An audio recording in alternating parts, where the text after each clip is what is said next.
Siang, pemirsa. Breaking News 13 kembali menemani Anda dengan berita-berita teraktual dan terpercaya.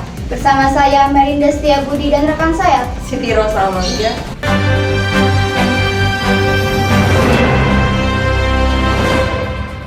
Berita pertama kita hari ini adalah pengangguran makin bertambah.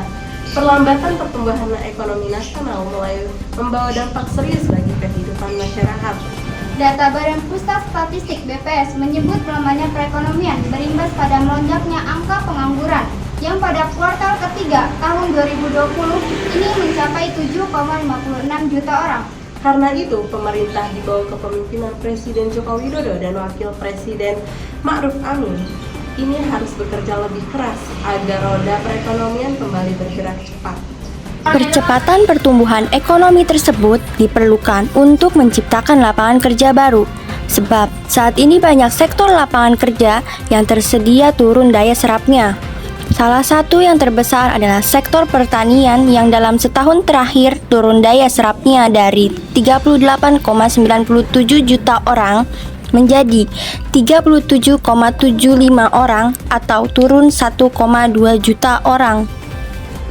Data-data BPS ini harus dijadikan acuan pemerintah untuk serius dalam menangani masalah pengangguran.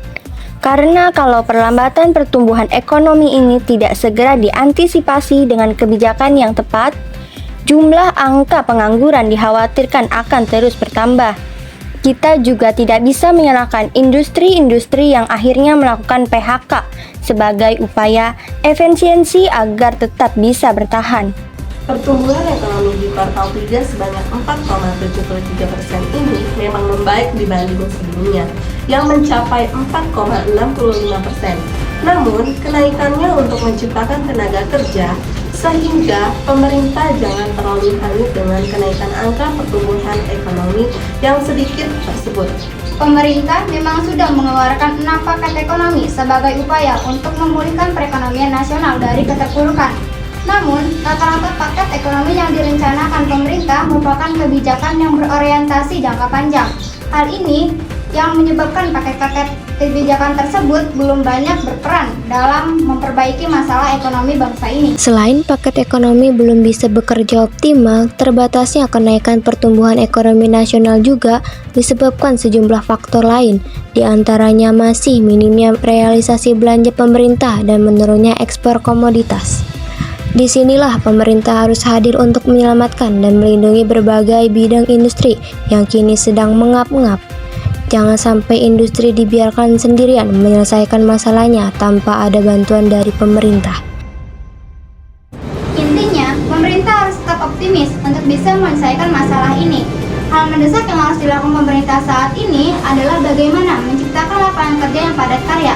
Hal ini bisa dilakukan dengan memperbaiki sektor pertanian dan merealisasikan proyek-proyek pembangunan infrastruktur. Hal ini penting karena sektor pertanian dan infrastruktur bisa banyak menyerap tenaga kerja yang kini sangat dibutuhkan. Selain itu, realisasi belanja pemerintah harus didorong secara cepat. Kita tunggu gebrakan pemerintah untuk menangani membeludaknya angka pengangguran tersebut. Berita tadi menutup jumpa kita di acara Breaking News 13 hari ini.